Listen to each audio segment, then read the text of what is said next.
जिसने राग द्वेष कामादिक जीते सब जग जान लिया, सब जीवों को मोक्ष मार्ग का निष्प्रह हो उपदेश दिया।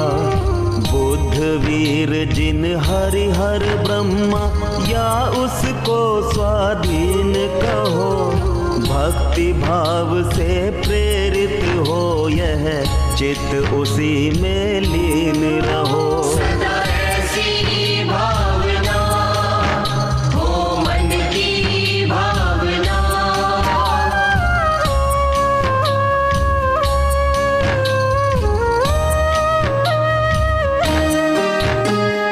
विषयों की आशा नहीं जिनके साम्य भाव धन रखते हैं,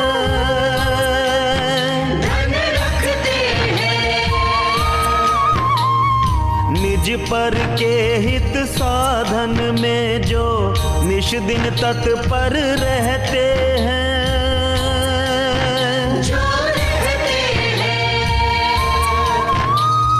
स्वार्थ त्याग की कठिन तपस्या बिना खेद जो करते हैं, ऐसे ज्ञानी साधु जगत के दुख समूह को हरते हैं।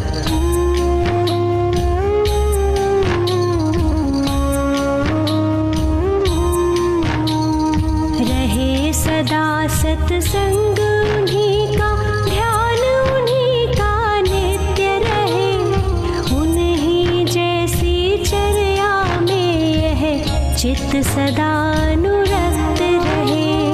नहीं सताऊं किसी जीव को, झूठ कभी नहीं कहा करूं, पर धन वनिता पर न लुभाऊं, संतोषामृत पिया करूं। रहे ऐसी भावना यही मेरी भावना।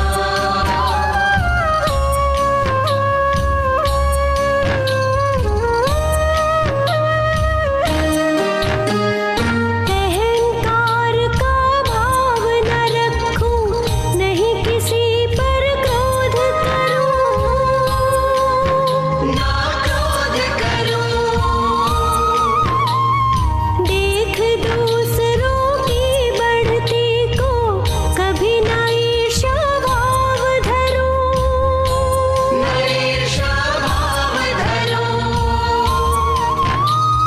रहे भावना ऐसी मेरी, सरल सत्य व्यवहार करूं, बने जहाँ तक इस जीवन में औरों का उपकार करूं।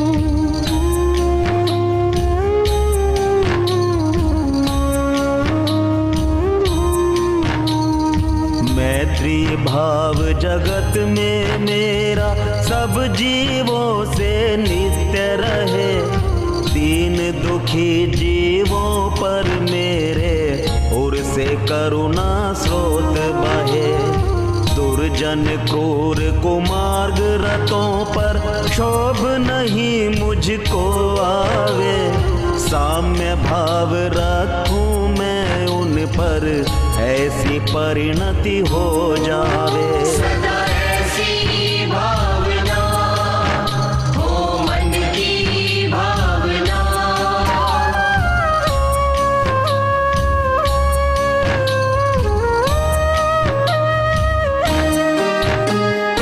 गुणी जनों को देख हृदय में मेरे प्रेम उमड़ आवे, प्रेम उमड़ आवे।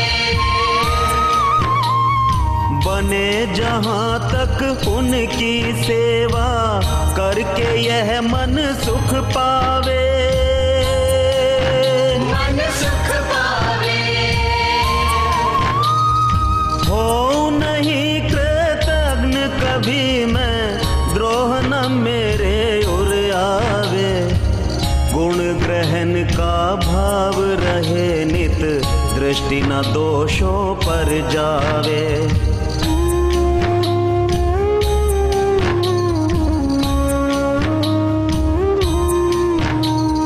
को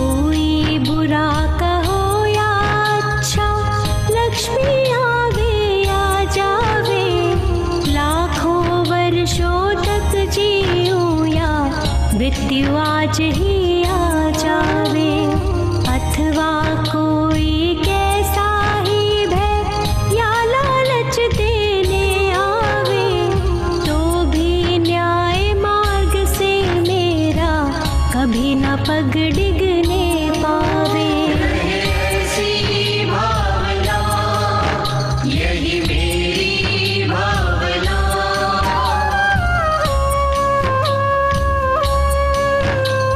न घबरावे, कभी ना घबरावे। पर्वत नदी शमशान भयानक, अटवी से नहीं भय खावे। कभी ना भय खावे। रहे अडोल अकंप निरंतर, यह मन दृढ़तर बन जावे। इष्ट वियोग अनिष्ट योग में सहनशील।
जय जिनेंद्र साधर्मी बंधुओं को।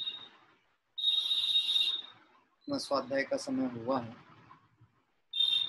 हम 1-2 मिनट के अंदर अपना स्वाध्याय प्रारंभ करते हैं।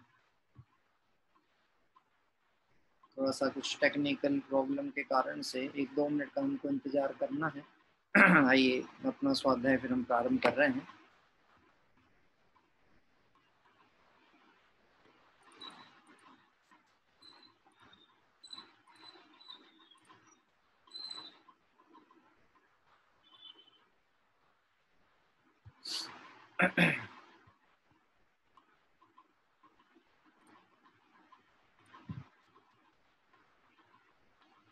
आप ध्यान दीजिएगा, यद्यपि अपनी इस जूम लिंक के साथ यूट्यूब की लिंक भी आती है, पर कई प्रसंगों में अनेक बार, जैसे आज भी शायद लाइव यूट्यूब नहीं है स्टार्ट।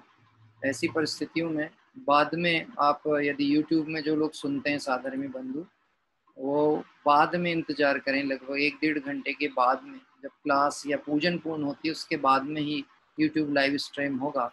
मुझे लगता है कि आज भी यूट्यूब लाइव स्ट्रीम जहाँ तक नहीं हो पा रहा है, इसलिए आइए हम अपना स्वाध्याय प्रारंभ करते हैं, क्योंकि अपना समय भी आगे बढ़ रहा है।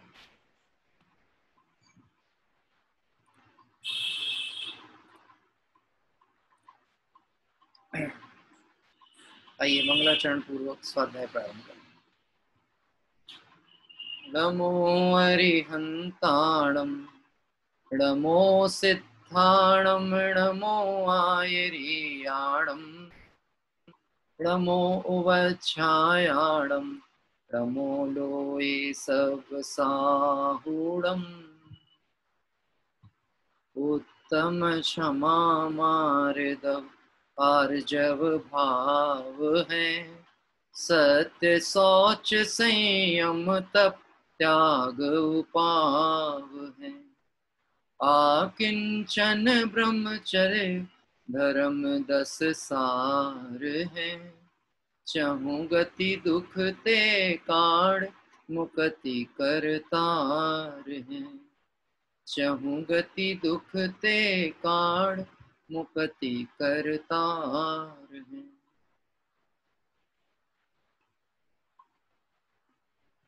10 धर्मों की आराधना के अंतर्गत 10 लक्षण पर्व की चर्चाएं हमारी चल रही हैं।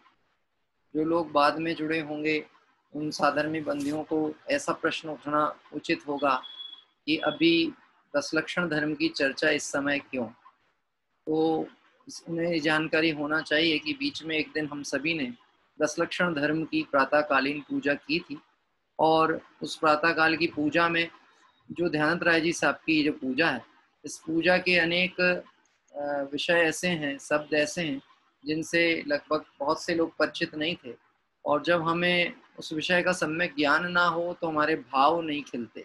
इस दृष्टिकोण से जो अनेक प्रश्न थे, इस पूजा संबंधी उसके समाधान की दृष्टि से हमने ये पूजा प्रारंभ की थी, और उसके अर्थ की चर्चा में उत्तम आकिंचन धर्म तक हम पहुंच चुके हैं।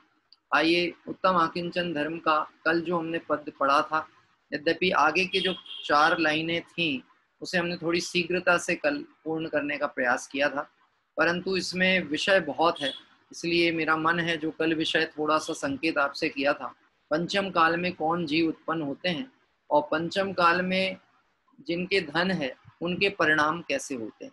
ये रत्नकर्ण श्रावकाचार्य के आधार पर इस विषय को इसी आकिंचन धर्म की चर्चा में लेना है, इसलिए आज इस विषय पे थोड़ा सा हम विचार करेंगे। आइए हम एक बार इस पद को पुनः पढ़ें। जब हमने इसका अर्थ समझ लेते हैं तो फिर शब्द का अर्थ समझना और आसान हो जाता है। परिग्रह 24 भेद त्याग करें मुनिराज जी, तृष्णा भाव उछे घटती जान घटाई। उत्तम आकिंचन गुण जानो, परिग्रह चिंता दुख ही मानो। फांस तनक सी तन में साले, चाह लंगोटी की दुख भाले। भाले न समता सुख कभी नर, बिना मुनि मोत्रा धरे। धनि नगन पर तन नगन ठाणे, सुर असुर पायनि परे।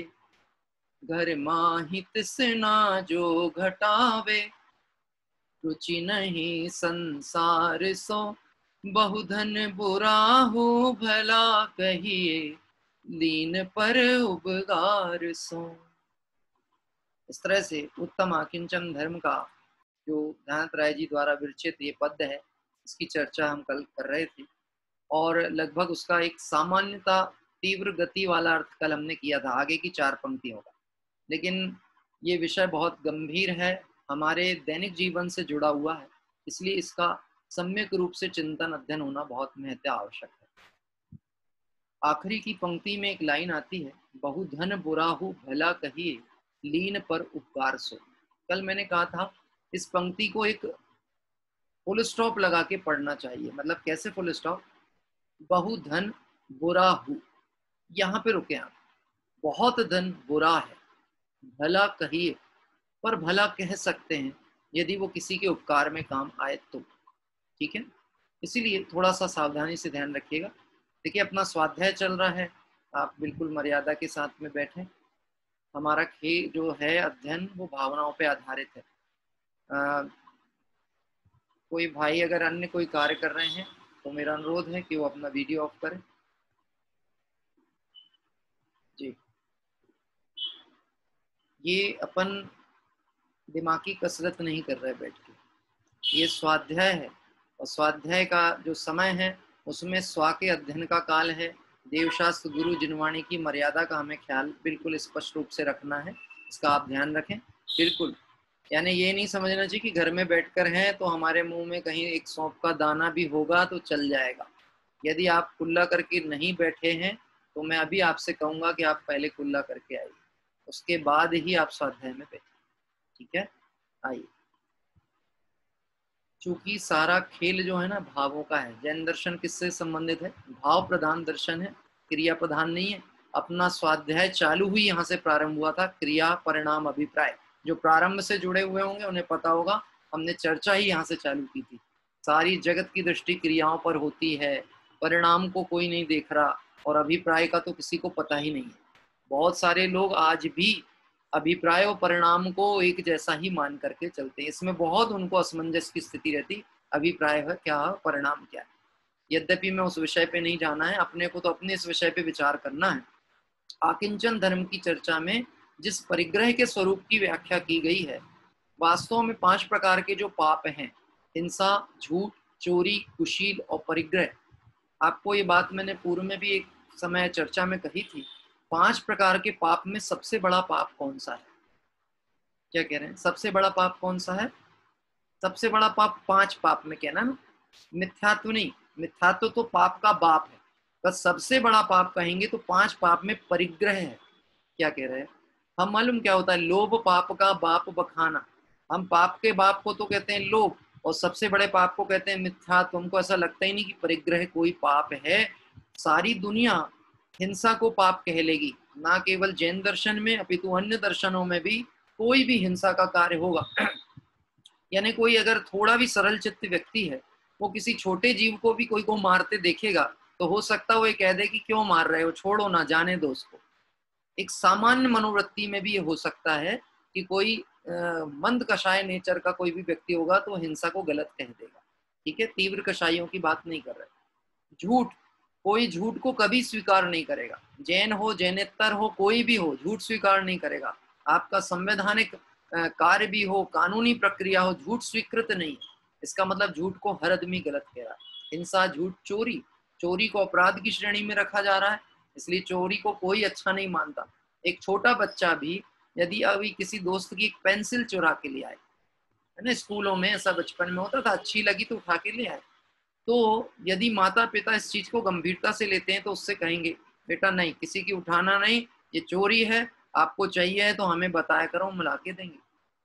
इसका मतलब एक सामान्य मनोवृत्ति है कि हिंसा, झूठ, चोरी और कुशील, कुशील को तो कोई भी अच्छा नहीं कहने वाला।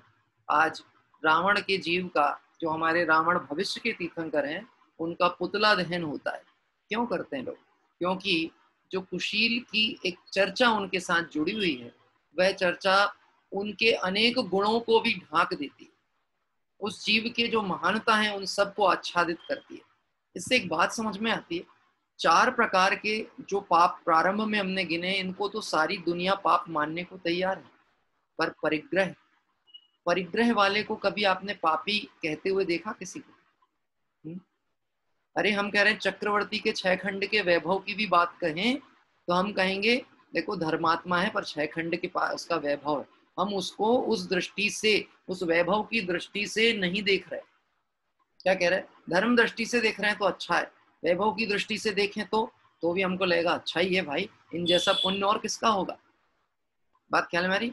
धनवान को देख के आंख बड़ी हो जाना, इसका मतलब है इसको हम 5 पाप की कैटेगरी में रखते ही नहीं। क्या कह रहे हैं, ये तो एक अध्यात्म का उद्भव नहीं होता तो सत्य नहीं निकल के आने वाला था।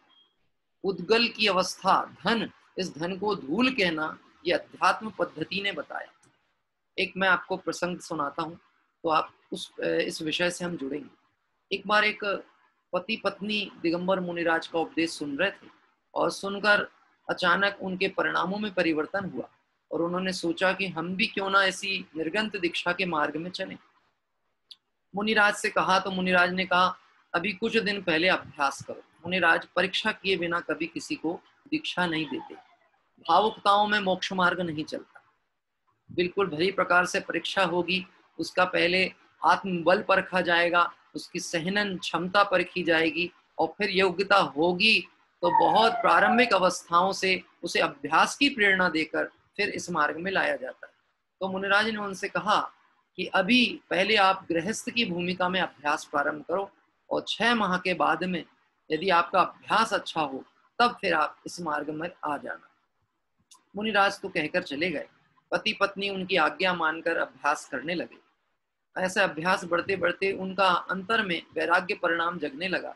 एक दिन किसी कुटुंबीजन की मृत्यु देखकर उन्हें मन में ख्याल आया कि संसार क्षणभंगुर है और इसको छोड़ करके हमें अब चलना चाहिए। तो बस इतना विचार आया और निकल पड़े। पति आगे चल रहा था और पत्नी पीछे चल रही थी। जा रहे थे जंगल में कि कोई मुनिराज आरिका मिलेंगे तो उनके पास अपन दिन दीक्षा का आग्रह करेंगे। जा रहे थे, जाते जाते पति की नजर अचानक एक कोई चमकती हुई वस्तु पर पड़ी। पति की नजर चमकती हुई वस्तु पर पड़ी। आप बता सकते हो? वो धातु थी। तो चमकती हुई धातु कौन सी होगी? सोना। सहज हमारे मुंह से निकल गया, हमारे मुंह से पीतल नहीं निकला। नहीं निकला ना? सोना क्यों निकला? पीतल भी तो हो सकती है, पीतल की भी तो चमक होती है, पर हमारे मुंह से सोना निकला क्योंकि हमारी दृष्टि में सोना कीमती धातु है। बस पति की नजर में भी वो चमकती वस्तु सोना थी, ऐसा जान के उसने चलते चलते उसे मन में विकल्प आया कि आज 6 महीने के बाद तो हम अभ्यास के बाद में कहें, चूंकि स्त्रियों को धन से, स्वर्ण आदि से बहुत मोह होता है, आभूषणों से, जेवरों से, कहीं इसको देखकर मेरी पत्नी का वैराग्य परिणाम ना टल जाए, वैराग्य का भाव ना बदल जाए कि अरे रास्ते में सोना पड़ा मिल गया, हार पड़ा मिल गया, अब कैसे छोड़ के आगे बढ़े। तो उसने क्या किया, चलते चलते अपने पैर से ही धूल उचका दी। ऐसा चलते हुए अपने पैर की धूल उछाल दी ताकि वो ढक जाए। बस पीछे से उसकी पत्नी ने उसको ये कार्य करते हुए देख लिया। तो उसने बोला कि तुमने अभी अभी क्या किया? बोले नहीं कुछ नहीं कुछ नहीं, चलो चलो आगे चलते हैं। नहीं, बोले यहीं रुको, पहले ये बताओ आपने क्या किया। बोले कुछ नहीं किया, मुझे कोई चमकती हुई वस्तु दिखी तो मुझे लगा वो सोना ना हो और कहीं तुम्हें उसे देखकर राग ना हो जाए, तो मैंने उसके ऊपर धूल डाल दी। पत्नी कहती है अभी वैराग्य के परिणाम तैयार नहीं है, घर वापस चलो, अभी घर पे रह के ही अभ्यास करना। बोले क्यों, क्या दिक्कत है? मैंने तो अच्छा ही सोचा था। नहीं, बोले तुमने अभी धूल पे धूल डाली है। क्या कह रहे हैं? जब तक तुम्हें वह धूल ना दिखने लगे तब तक तुम मोक्ष मार्ग में आ नहीं सकते, तुम घर वापस चलो। और वह उसे आग्रह करके घर वापस ले आई। आप समझ सकते हैं कि यदि आज भी उस वस्तु की ही कीमत आ रही है, मतलब वो बाह्य पदार्थों की, 5 इंद्रिय विषय सामग्रियों की, धन वैभव की, इसका मतलब है आत्मा की कीमत चालू ही नहीं हुई है। अपनी कीमत चालू नहीं हुई। वीतराग देवशास्त्र गुरु भगवान की महिमा आईच नहीं है। यदि महिमा आए तो बैन श्री वचनामृत में आया है ज्ञान और वैराग्य धारावाही चलते हैं। क्या कह रहे हैं? ज्ञान और वैराग्य धारावाही चलते हैं। सम्यक ज्ञान हो और 5 इंद्रियों की आसक्ति ना घटे, ऐसा हो सकता नहीं है। ये सब आगम के प्रमाणिक वचन हैं, इनको बिल्कुल यथार्थ सोचना पड़ेगा, समझना पड़ेगा। अगर हमें आज भी देवशास्त्र गुरु की पूजा, भक्ति, स्वाध्याय, जिनवाणी का पठन, अच्छे विद्वानों की संगति, सुनने, वचन करने पर भी रंच मात्र भी परिग्रह के प्रति आसक्ति घटाने का भाव नहीं आता, रोज स्वाध्याय से उठने के बाद यदि आपको ये ध्यान नहीं आता है कि ये चीज व्यर्थ की है, ये व्यर्थ का पाप बांध रही है, इसे मुझे कम करना है, इसका मतलब आकिंचन धर्म बाउंस होके जा रहा है ऊपर से। बाउंस यानी समझते हो आप? बाउंस, जो क्रिकेट जानते होंगे उन्हें पता होगा बाउंस मतलब क्या होता है। हाँ, बाउंस जब बॉल उछल के बहुत ऊपर से आती है और प्लेयर के सर के ऊपर से जाती है तो उसको बाउंस कहते हैं, है ना। लेकिन गजब की बात है, गेंद बाउंस नहीं हो रही है, हम खुद झुक जा रहे हैं। बात ख्याल में आ रही? गेंद बाउंस नहीं हो रही है, हम झुक जा रहे हैं। हम सुनते हैं, जानते हैं, लेकिन मानते नहीं। इसलिए डॉक्टर साहब का एक वचन है, उन्होंने एक पुस्तक में एक कोटेशन लिखा है, जानने और पहचानने में महान अंतर होता है। क्या कह रहे हैं? देखना, थोड़ा ध्यान से समझना। जानने और पहचानने में महान अंतर होता है। जानना तो सामान्य है, कोई भी पदार्थ जो ज्ञान में झलका सो जानना है। बताओ ये क्या है? स्पेसिफिक बताना, मतलब मैंने इसको कल चिंतामणि भी कह दिया था, किसी दिन इसको पुद्गल भी कह दिया था, अब आपको स्पेसिफिक बताना ये क्या है। कौन बताएगा ये क्या है? वो बच्चों ने हाथ उठाया, अनुभूति ने। हाँ बेटा बताओ, आपका माइक अनम्यूट करो बेटा। हाँ, क्या है? Highlighter, filter, highlighter marker. Highlighter marker, बहुत बढ़िया। ये हाइलाइटर मार्कर है, हाइलाइटर मार्कर, राइट। किसी ने मार्कर कहा था, ये सफिशिएंट आंसर नहीं था। क्यों सफिशिएंट आंसर नहीं था? क्योंकि मार्कर कई तरह के हो सकते हैं, पर इन्होंने इसके इस ढक्कन को और इसके आकार प्रकार को देख के पहचाना कि हाइलाइटर मार्कर है। मतलब जो टेक्स्ट होता है उसको हाईलाइट करके आइडेंटिफाइड करने के लिए यूज होता है हाइलाइटर मार्कर। जानना तो ये हो सकता था कि पेन है, क्या कह रहे हैं, पेन है, ये जानना था, लेकिन स्पेसिफिक ये पेन नहीं, ये हाइलाइटर मार्कर है। इसका यूज क्या है, देखो जिसको उसका उपयोग मालूम होगा वही बता पाएगा। क्योंकि बच्चे हैं, स्कूल में इसका उपयोग होता होगा, इसलिए उन्होंने बताया है हाइलाइटर मार्कर है। जानने और पहचानने का अंतर आप समझते हो? जानने में आप इसको पेन कह सकते थे, लेकिन उन्होंने बताया हाइलाइटर मार्कर है, मतलब ये उसको पहचानते। अब मैं आपसे पूछता हूं, मैं कौन हूं? मैं मतलब मैं पूछ रहा हूं, आपको उत्तर अपना देना है। मैं कौन हूं? कठिन प्रश्न कि सरल प्रश्न? यदि ये प्रश्न का उत्तर अभी नहीं बनता तो अपन कल से बाल पोथी प्रारंभ करें पढ़ना। अरे साहब 80 साल की उम्र में, 60 साल की उम्र में क्या मैं जीवू पढ़ाओगे क्या आप बैठ करके? भैया आखिरी अंतिम स्वर में भी जब आखिरी शब्द बोला जाएगा और श्रद्धान में लेना पड़ेगा तो पहचानना पड़ेगा कि मैं जीव। और यदि ये नहीं समझ में आया तो अंतिम ग्रीवक लौ की हद पायो अनंत बिरिया पद वह सम्यक ज्ञान ना लाधो। सम्यक ज्ञान मतलब आत्म ज्ञान नहीं हुआ, आत्म निर्णय नहीं हुआ कि मैं कौन हूं, तो फिर वहां से लौट करके वापस संसार परिभ्रमण में जीव चला गया। ठीक है, इसलिए थोड़ा सा विचार करना। जानने और पहचानने में महान अंतर होता है। जानना तो हो सकता है क्योंकि हर जीव में ज्ञान है और हर ज्ञान में पदार्थ झलकना ये ज्ञान का कार्य है। ठीक है, ज्ञान का कार्य ही है पदार्थ झलकना। दर्पण का कार्य है, उसमें पदार्थ झलकेंगे। लेकिन दर्पण में कमी क्या है? दर्पण में कमी क्या है?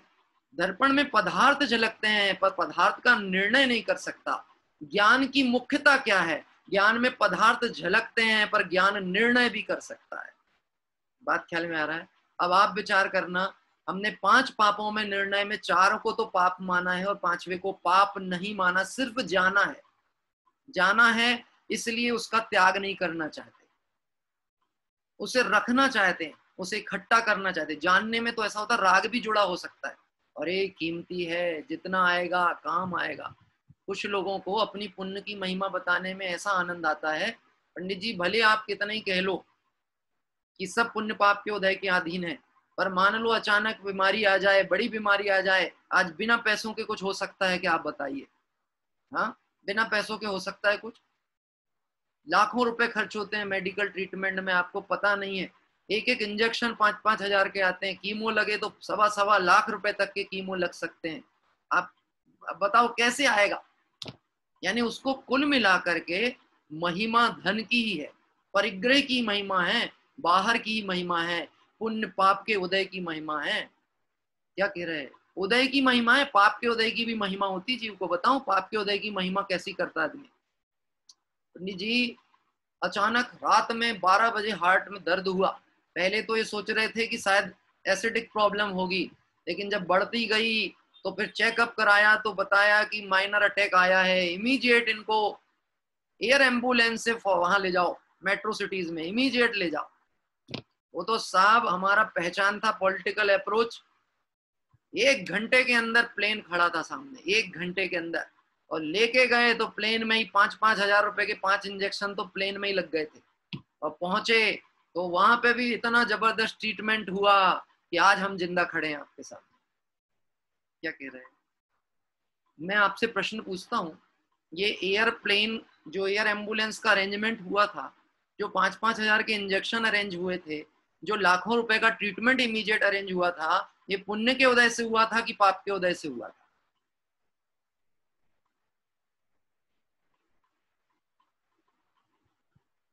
मेरा प्रश्न समझ में आया? दवाइयां मिल गई टाइम पर, डॉक्टर ने ट्रीटमेंट कर दिया, एयर एम्बुलेंस मिल गई जिसके द्वारा आपको इमीडिएट पहुंच गए, मेडिकल फैसिलिटी पहुंच गई। ये पुण्य के उदय से थे कि पाप के उदय से था? इसको डिसाइड करना पड़ेगा। हम पुण्य की महिमा गा रहे हैं बैठ करके, क्या कह रहे हैं मालूम है? हम सोच रहे पुण्य के उदय से साधन मिल गए। भाई साहब पाप के उदय से जो महान रोग आया था आपके ऊपर वो दिखता ही नहीं आपको। ये पुण्य का चक्कर ऐसा खतरनाक है। हाँ, हम पाप को भी पुण्य रूप व्याख्या करने की आदत में आ गए। सब आयु से जीवित रहें, यह बात जिनवर ने कही। जीवित रखोगे किस तरह जब आयु दे सकते नहीं। मूल गाथा बोल रहा हूं, मूल गाथा, समय सा कुंद कुंद आचार्य देव की मूल गाथा। सब आयु से जीवित रहे, दवाई से नहीं, ट्रीटमेंट से नहीं, मेडिकल फैसिलिटी से नहीं। आयु होगी तो 7 दिन भी मंजिल के नीचे दबे रहोगे, मलबे के नीचे दबे रहोगे, बिल्डिंग के नीचे दबे रहोगे, तो भी जिंदा निकल के वापस आओगे, क्योंकि आयु बाकी थी। दुनिया उसको मालूम क्या कहती है, जाको राखे साइया मार सके ना कोई। दुनिया में ऐसी भाषा प्रयोग होती है, जाको राखे साइया, मतलब जहां भगवान को कर्ता मानते हैं, बोले भगवान ने बचाया इसलिए जिंदा है। और साथ वाले जो मर गए उसको किसने मारा ये बताओ, है? एक बच के निकल गया, उसको भगवान ने बचाया, और 4 मर गए, उसका दोष किसके माथे पे डालोगे? बोले उनकी आ गई थी, तो ये भी कहो इसकी बची थी इसलिए बचा है जिंदा। बात ख्याल में आ रही है? अरे जब नियम लगाना है तो एक सही लॉजिक लगाओ ना, एक जगह तो कर्ता बुद्धि, एक जगह कर्ता बुद्धि, ऐसा नहीं। ये जैन दर्शन है, यहाँ पे नियम यूनिक हैं, फार्मूले निश्चित हैं और अप्रभावी हैं। किसी परिस्थितियों में कोई नियम बदलने वाला नहीं है। परिग्रह यदि बड़ा पाप है तो बड़ा पाप ही है, आप उसको किसी भी रीति में पुण्य की श्रेणी में नहीं रख सकते, उसके कारण आप किसी को महान नहीं मान सकते। क्या कह रहे? चक्रवर्ती की भी महत्ता भोगों के प्रति अरुचि का परिणाम और अपने स्वभाव के प्रति आसक्ति के परिणाम से है। चक्रवर्ती की भी महिमा। क्या कह रहे हैं? हमको ऐसा लगता है 6 खंड भोग, 6 खंड नहीं, 6 खंड के बीच में भी अखंड की अनुभूति करता है, ये बल है। और हम अखंड को छोड़कर खंड खंड के लिए लड़ रहे हैं, भूखंड के लिए लड़ रहे हैं, विवादों में उलझे हुए हैं, प्रॉपर्टी के चक्करों में 2500 साल कोर्ट कचहरी में परेशान होते हैं, और अंत में आता है हासिल आई शून्य। क्या कह रहे हैं? अब थोड़ा सा विचार करें, इस पंचम काल में कौन उत्पन्न होता है? अपन लोग उत्पन्न हुए ना, तो अपने को अपना वो बायोग्राफी पता होना चाहिए कि हम पंचम काल में क्यों। ठीक है, आइए थोड़ा सा विचार करते हैं। रत्नकर्ण श्रावकाचार्य के आधार पे ये सब चर्चा परिग्रह की बात का निर्णय करने की दृष्टि से मैं उठा रहा हूं। पंचम काल में कौन उत्पन्न होता है, यहाँ ऐसा विशेष जानना, जिसने पूर्व जन्म में सुपात्र दान दिया है, सम्यक तप किया है, वह पुरुष इस दुसम पंचम काल में भरत क्षेत्र में उत्पन्न नहीं होते हैं। ध्यान से सुनना, जिन्होंने पूर्व में सुपात्र को दान दिया है, अच्छे पात्रों को जिन्होंने पहले भाव में दान दिया होगा, या फिर सुतप किया होगा, मतलब खोटी क्रियाएं नहीं, कोरी क्रियाएं नहीं, सम्यक ज्ञान पूर्वक तप किया होगा। अब तप की चर्चा पूरी आ गई थी 12 प्रकार के तप, अनशन उनोदर से लेके सब कुछ। जिसने सुतप किया है, ऐसे जीव पंचम काल में उत्पन्न नहीं होते हैं। भोग इधर पंचम काल में उत्पन्न नहीं होते हैं। अब मैं आपसे प्रश्न पूछता हूँ, इट मीन्स अपना जो पास्ट है वो किससे रिलेटेड है? पैसा तो होगा, पुण्य प्रमाण, पर पात्र दान नहीं किया होगा। क्या कह रहे हैं? सुपात्र दान नहीं किया था। अगर सुपात्र दान किया होता या त्याग कर लिया होता तो मोक्ष ही चले गए होते, लेकिन सुपात्र दान कर लिया होता तो आज पंचम काल में नहीं। क्या कह रहे हैं? और दूसरा फार्मूला और घटाओ, एक और दूसरा, सुतप किया होता तब भी यहाँ नहीं होते। यदि क्रियाओं की पकड़ जैसे आज चल रही है, ऐसी क्रियाओं का संस्कार पहले से चला आ रहा है, इस कारण काम नहीं हो पाया। आगे बढ़ते हैं। इस दुसम काल में, इस दुखम काल में यहाँ सम्यक दृष्टियों की उत्पत्ति होती ही नहीं है। पंचम काल में इस भरत क्षेत्र में सम्यक दृष्टि जीव पैदा ही नहीं होते, जन्म ही नहीं लेते। क्या कह रहे हैं? सम्यक दृष्टियों का जन्म नहीं होता पंचम काल। बाद में सम्यक दर्शन हो सकता, पर जो सम्यक दर्शन पहले ले लिया होगा वो इस काल में उत्पन्न ही नहीं होगा। ये सब चीजें किसी की कहानी नहीं बता रहे हम, सब अपने पे घटाना। कौन सा काम बाकी है उसको समझना है। आकिंचन धर्म में बचे हुए काम को डिसाइड करना है। सम्यक दर्शन कर लिए होते तो आज नहीं होते, पहले पात्र दान किया होता तो आज नहीं होते। क्या कह रहे हैं? और पहले तप किया होता तो आज नहीं होते। मतलब ये काम बाकी है, करना हो तो। ठीक है, आगे बढ़ते हैं। जो सम्यक दृष्टि देव गति नरक गति से आयु पूर्ण करके आते हैं, वह विदेह क्षेत्र में ही पुण्यवान मनुष्य होते हैं। मतलब जिन्होंने पहले देवगति और नरक गति में सम्यक दर्शन ले लिया हो, पहले पूर्व भाव में, वह जीव मनुष्य लोक में भोग, इधर कर्म भूमि में यहाँ नहीं आते, भरत क्षेत्र में। मतलब नरक गति का कोई जीव हो और देव गति का हो, यदि उसने वही सम्यक दर्शन ले लिया है पहले, तो वो विदेह क्षेत्र में ही जाएगा, भरत क्षेत्र में नहीं आएगा। इसका मतलब है यहाँ पे भी लॉजिक लगाना। क्या लॉजिक लगाना? तर्क कि हो सकता हम विदेह नरक से तो आए होंगे, हो सकता है स्वर्ग से भी आए हों, लेकिन सम्यक दर्शन पहले भी नहीं था। यदि होता तो विदेह क्षेत्र में जाते। बात ख्याल में आ रहा है?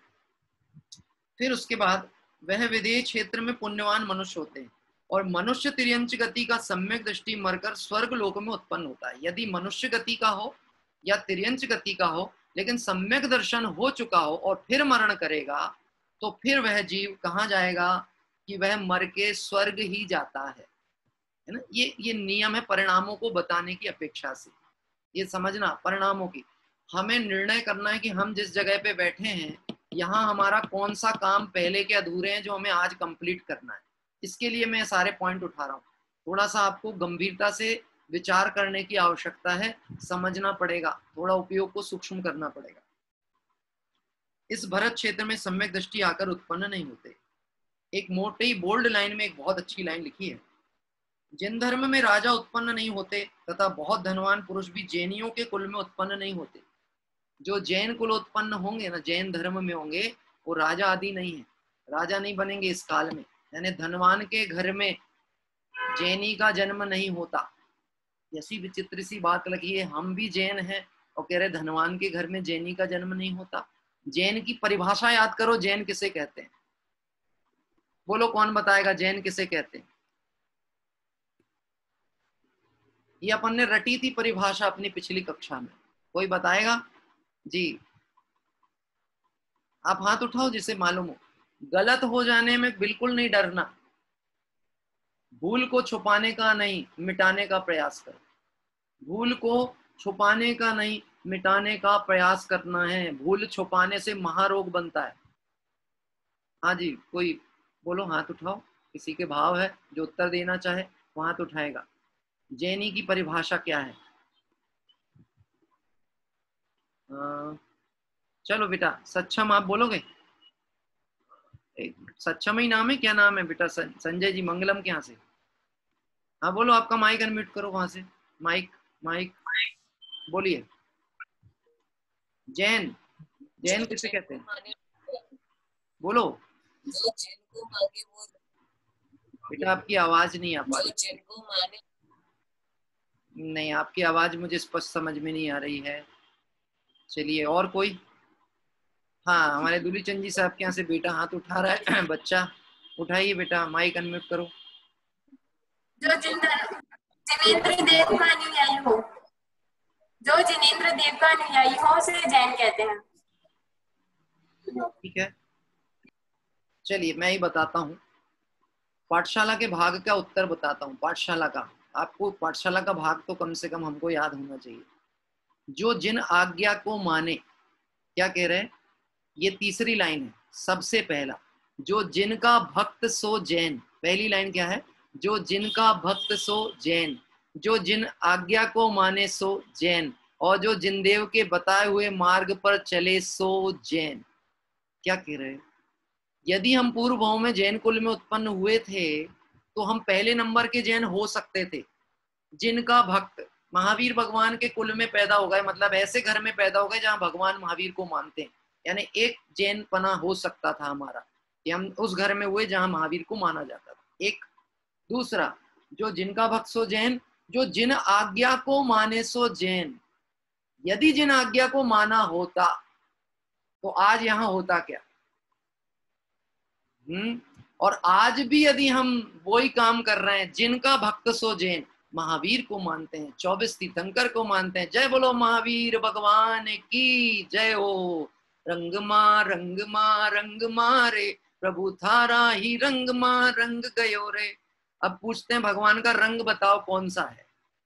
भगवान कौन से रंगों से होली खेलते हैं? दिगंबर जैन कौन से रंगों से होली खेलते हैं?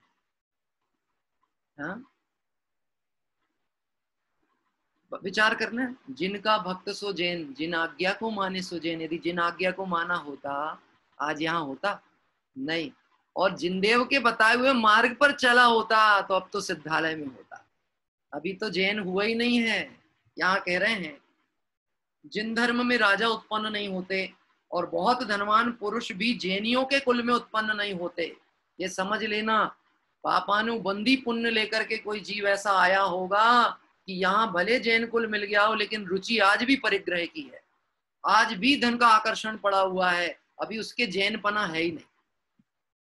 क्या कह रहे हैं? जैन पना है ही नहीं, परिग्रह को पाप मानने को तैयार नहीं है। आपको पता है जिसको परिग्रह की आसक्ति है उसको सब पाप लागू होते हैं।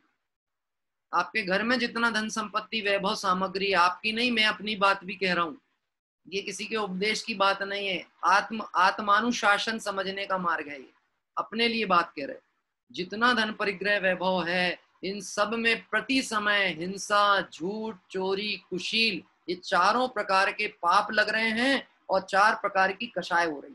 क्योंकि परिग्रह के भेदों में 24 प्रकार के जो परिग्रह गिनाए थे उसमें 4 कषाय को गिना था, क्रोध, मान, माया, लोभ। प्रमोद भैया याद है ना?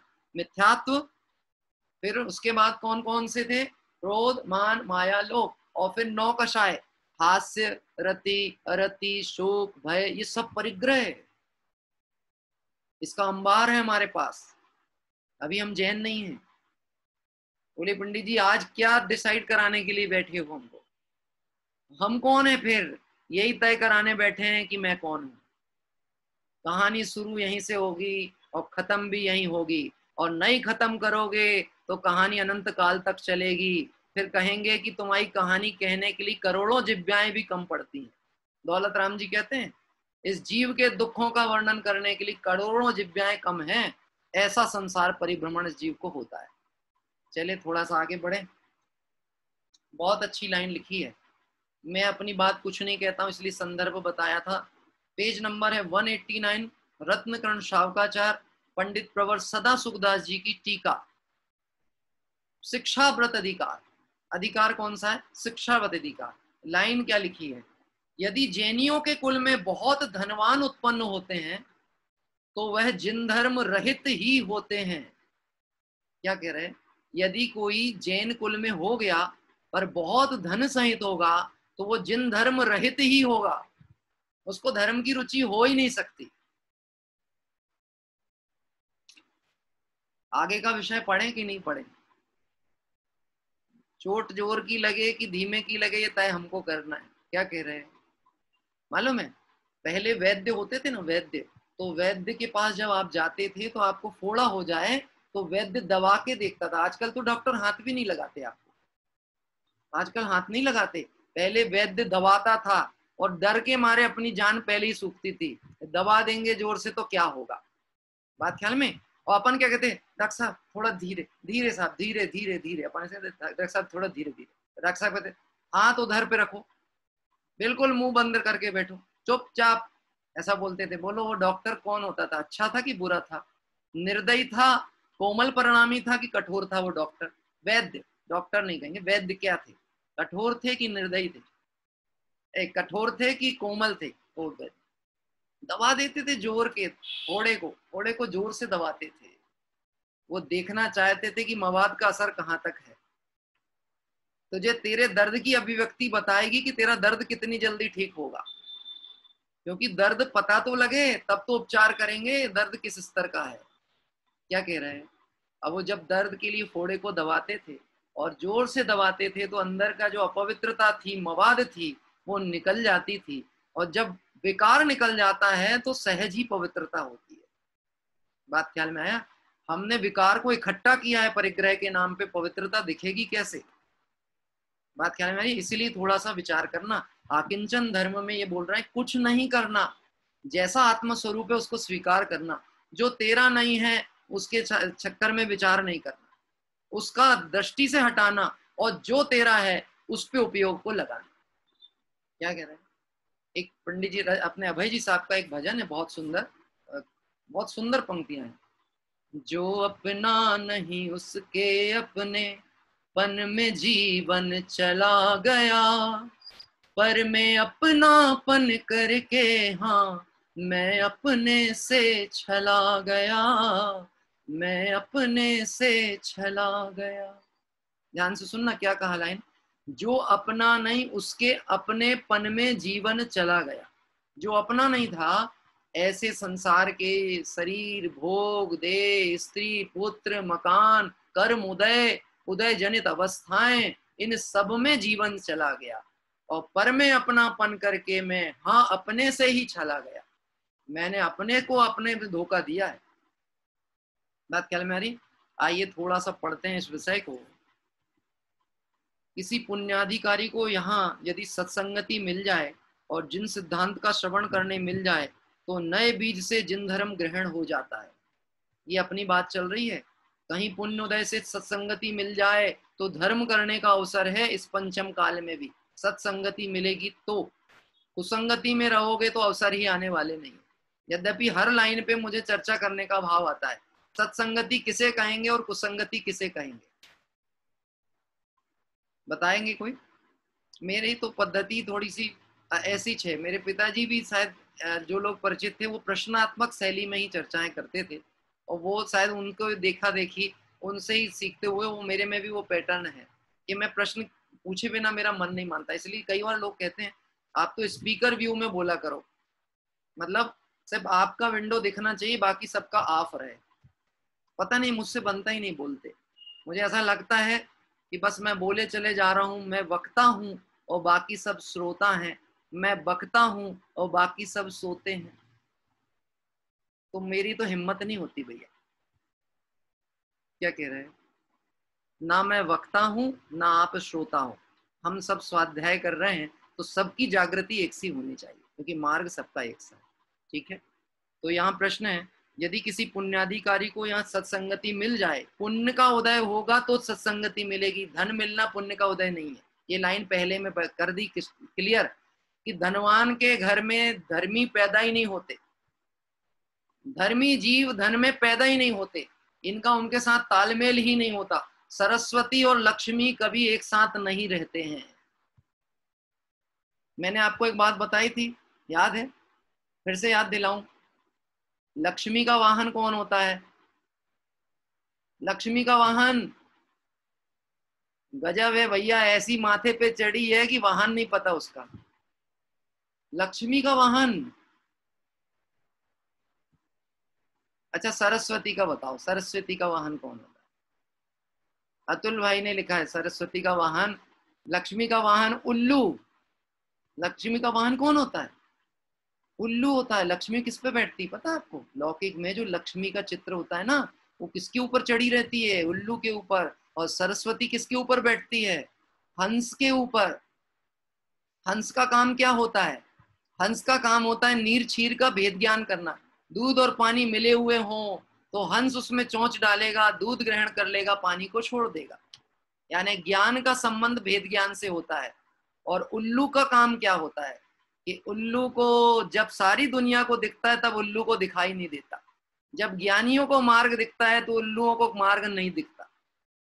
भैया मैं तो दृष्टांत बता रहा हूँ, किसी को कुछ नहीं कह रहा। क्या कह रहे हैं? किसी को कुछ नहीं कह रहे भैया। हम क्यों किसी को कुछ कहें? हम तो अपना आत्म अवलोकन करने बैठे हैं ना।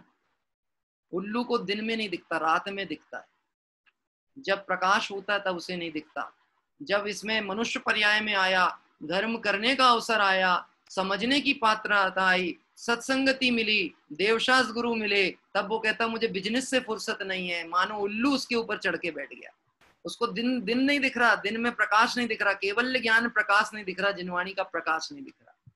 और जब अंधेरा होता है तो बहुत आनंद होता है उल्लू को। आपको पता है विष्णु शर्मा ने पंचतंत्र लिखा। विष्णु शर्मा नाम सुने आपने? पंचतंत्र की कहानियां सुनी होंगी बचपन में बच्चों ने। पंचतंत्र, विष्णु शर्मा ने, एक राजा था अमर सिंह, उसके 3 लड़के महामूर्ख थे। तो राजा ने उससे कहा था कि इनको बुद्धिमान बनाओ। तो विष्णु शर्मा ने उनसे कहा 6 महीने के लिए अपने बच्चे मुझे देना पड़ेंगे, उस समय तक आपका कोई अधिकार नहीं रहेगा, यदि स्वीकार हो तो मैं फिर उनके लिए मेहनत करूं। ये 6 महीना जैन दर्शन में भी बहुत डिमांडिंग वाला टाइम है।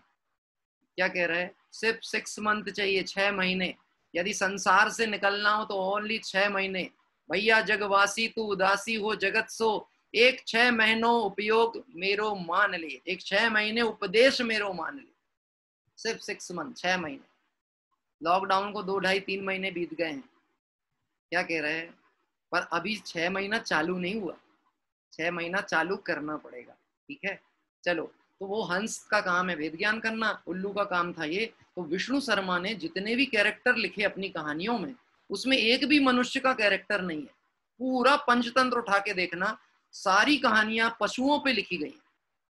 बोलते हैं पशु को समझ जाता है मनुष्य, गधे कहीं के समझ नहीं आता। क्या कह रहे हैं, ऐसा लिख, ऐसे गधे कहीं के समझ नहीं आता। अपने पिता भी कभी माता पिता भी गुस्से में कहते गधा है पूरा गधा। मैं आपसे प्रश्न पूछता हूँ, वो अपने बेटे को गधा देख रहे हैं, गधा कह रहे हैं, कि गधे का उदाहरण देख के उसे राजा बेटा बनाना चाह रहे हैं? गधा देख रहे हैं, 4 पैर का है तुम्हारा बेटा? नहीं, 2 पैर का है। अच्छा, उसको गधा कहोगे तो तुम कौन कहलाओगे? गधे के बाप। तो अपने को भी गलत नहीं कहना चाहते। फिर वो गधा कह किसको रहे हैं? वो गधा कह रहे हैं, बेटा तू है तो ज्ञानी, तू है तो मनुष्य, तू है तो इंसान, तू है तो ज्ञानवान, लेकिन तेरी हरकतें गधे जैसी है। क्या कह रहे हैं? इसलिए आप समझना, यहाँ उल्लू को उल्लू नहीं कहा गया, बाकी समझदार को इशारा काफी है। अब थोड़ा सा आगे बढ़ते हैं, है ना। इस काल में यदि जैनी धनवान भी हो तो धर्म को भी समझने लगे, त्याग आकड़ी भी ग्रहण कर ले, तो भी दान में धन खर्च नहीं कर सकता। क्या कह रहे हैं? लाखों का धन छोड़कर मर जाता है, परंतु उसका आधा चौथाई धन भी दान धर्म में नहीं लगा सकता। दान देने का ऐसा भाव ही नहीं आता। अब मेन चैप्टर चालू हो रहा है, जो मुझे नहीं लगता कि आज होगा, क्योंकि लगभग 2 पेज का है, पर कोई बात नहीं, स्टार्ट तो कर ही देते हैं ताकि थोड़ा सा विचार अपना प्रारंभ हो। इस पंचम काल में धनाढ्य जीवों के भाव कैसे होते हैं? अब आप ये समझना, धनवान का मतलब जिसकी आसक्ति का परिणाम, ये बात समझना है ना। जिसके 5 इंद्रिय के विषय में आसक्ति है, वो उसको यहाँ पर बात की जा रही है उसकी। जो 6 खंड के वैभव के बीच में है लेकिन आसक्ति नहीं है, ये बात उसकी नहीं है। अगर आप अपनी गृहस्थ की भूमिका में योग्य व्यवस्थाओं का विकल्प करते हो और उसमें भी त्याग बुद्धि रखते हो और उसमें भी ये सोचते हो कि ये भी छोड़ने योग्य है, तो आप इस श्रेणी में नहीं आएंगे। लेकिन यदि हाँ, अभी तो कमी है, अभी तो बढ़ाना है, अभी तो और बढ़ेगा, तब मजा आएगा, यदि ऐसा रस चल रहा है, तो फिर ये बात सिर्फ अपने लिए ही लिखी है। इसलिए थोड़ा सा ध्यान दीजिएगा। भैया शेयर स्क्रीन ऑफ करिए किसी की जी। देखिए, इस पंचम काल में धनाढ्य जीवों के भाव क्या है, मैं सिर्फ पढ़ूंगा, बहुत सरल भाषा में आपको समझ में आएगा। इस कली काल के धनाढ्य पुरुषों की कैसी रीति तथा परिणाम है वो बतलाते हैं। परिणामों में क्रोध बढ़ता है, अपने पुरुषार्थ का बड़ा अभिमान बढ़ता है, वात्सल्य तो जड़ मूल से ही नहीं रह जाती है, दूसरों के किए गए कार्य की सराहना करने का भाव नहीं आता, सभी को अक्ल बुद्धि थोड़ी दिखती है, दूसरा सब मूर्ख ही दिखते हैं, सारी अकल तो अपने पास, दया नहीं रही, अन्य किसी पुरुष का वचनादि द्वारा अपमान तिरस्कार करते हुए भय भी नहीं लगता। किसी दूसरे का अपमान करना हो, तिरस्कार करना हो, धन की अकड़ में बिल्कुल भूल जाता है कि मैं कौन हूं। क्या कह रहा है? मैं यही हूं ना जो दिख रहा है धन वैभव, मेरी ऐसी पहचान है, मेरी ऐसी अप्रोच है, मेरे पास इतना पैसा है, मैं मंत्रियों के साथ, मुख्य प्रधानमंत्री के साथ उठता बैठता हूं। आप कहो अभी 1 मिनट में फोन करके अभी बात करा दूं आपकी। क्या कह रहे हैं? ये सब 8 प्रकार के मद हैं। परिग्रह का मतलब पैसा अकेला नहीं छोड़ना, जितना भी मद का परिणाम है वो सब परिग्रह में है। जितने भी हास रति अरति शोक भय जिगुप्सा के परिणाम सब परिग्रह में गिने गए हैं, ठीक है। बहुत खोटी युक्तियों द्वारा कोई धर्म नीति करने वाले भी हो तो उनका खंडन करता है, कोई निरपेक्ष होकर धर्म उपदेश भी दे, सही मार्ग भी बताए, तो उसमें भी कटाक्ष करेगा। क्या कह रहे हैं? ये पंचम काल के धनवानों के परिणाम की व्याख्या चल रही है, बहुत लंबी कहानी है, एक पैराग्राफ और आगे बढ़ते हैं। धर्मात्मा पुरुष विनय सहित भी भाषण करता है तो भी इसके मन में भय हो जाता है कि कभी मुझसे कुछ मांगेगा तो नहीं। क्या कह रहे हैं? कोई दान की प्रेरणा दे तो उसको ऐसा लगेगा अब भी कोई प्रोजेक्ट तो नहीं ले आएंगे, डिमांड तो नहीं रख देंगे, सबके सामने कह तो नहीं देंगे कि साहब आप धन कुछ दान करना चाहते हैं। अंदर में दान देने की बात जो बाहर में दिखती ना, अंतर परिणाम में अभिप्राय दूसरा चलता है। क्या कह रहा है? आपको पता है ये जो बोली होती ना, बोली क्यों लगाई जाती? बोली तेरापन थामनाएं में निषिद्ध है लगाना। तेरापन थामनाएं में बोली नहीं लगाई जाती। ये बात मैंने अपन ने तेरा पंथ की चर्चा में आपसे कही थी। तेरापन थामनाएं में फूल माला बोली नहीं लगाई जाती। क्यों नहीं लगाई जाती? क्योंकि बोली में कभी भी परिणाम जो होते हैं वो स्थिर नहीं होते। बोली में परिणाम में कषाय की झलक होती ही होती है। मैं आपसे एक प्रश्न पूछता हूँ, यदि आपको जिनेंद्र भगवान की प्रतिमा विराजमान करने के लिए आपकी सामर्थ्य है कि हम 5 लाख रुपए दान राशि देना चाहते हैं, ये भाव है हमारा, ठीक है, तो ये भाव है, तो 5 लाख की दान राशि की बात कहें और हमें सहज में जिनेंद्र भगवान के प्रतिमा विराजमान का सौभाग्य प्राप्त हो तो प्राप्त करें, और यदि नहीं होता तो भी भाव तो कर लिए थे ना 5 लाख देने के, तो वो राशि दान की और उसका त्याग कर लिया। बोलो विराजमान हुई कि नहीं प्रतिमा? नहीं, जब तक हम अपने हाथ से नहीं करेंगे तब तक कैसे विराजमान हुई? हाथों से प्रतिमाएं विराजमान नहीं होती, भावनाओं से विराजमान होती हैं। हाथों से विराजमान हुई प्रतिमाएं वेदी में रहती हैं, भावनाओं से विराजमान हुई प्रतिमाएं हम प्रातः काल पूजा में स्थापना करते हैं। अत्र मम सन्ने तो, क्या कह रहे? अत्र मम सन्ने तो भव वसट सन्नधिकरणम पुष्पांजलिम छिपे। बोलो कितने की बोली लेना भगवान को हृदय में बैठालने के लिए? तो बोले पंडित जी आप दान की प्रेरणा दे रहे हो कि धान की धज्जियां उड़ा रहे हो, एक तय तो कराओ हमको, तो बहुत ही कंफ्यूज हो गए हम। गजब की बात है, त्याग बिना दान होता नहीं। क्या कह रहे हैं? देखो क्या लिखा, धर्मात्मा पुरुष विनय सहित भी भाषण करता है तो इसके मन में भय हो जाता है कि कभी कुछ मांगेगा तो नहीं। निर्वांछक साधर्मी से भी भयभीत रहता है कि वह कभी मुझे धन खर्च करने का उपदेश दे देगा तो। अभिमान दिन प्रतिदिन बढ़ता चला जाता है, स्वभाव में तेजी बढ़ती जाती है, आकर्षण, जैसे जैसे आयु घटती है धन की आसक्ति बढ़ती जाती है। आपको पता है लौकिक में एक नियम आपने देखा होगा, जिस दिए का तेल खत्म होने वाला होता है, दिए होते थे ना दिए, दिए में जब तेल एंड होने वाला होता है तो दिए की बत्ती तेज जलने लगती है, तेज जलने लगती है।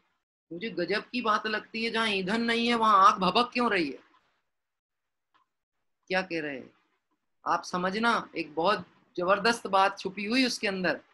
जो भभकती हुई वो है ना बत्ती जिसमें तेल खत्म हो रहा है, वो इस बात का संकेत कर रही है कि तूने जो आसक्ति का परिणाम किया था अब वो भी टिकने वाला नहीं है, अब इनका फल भोगने का समय आ गया है।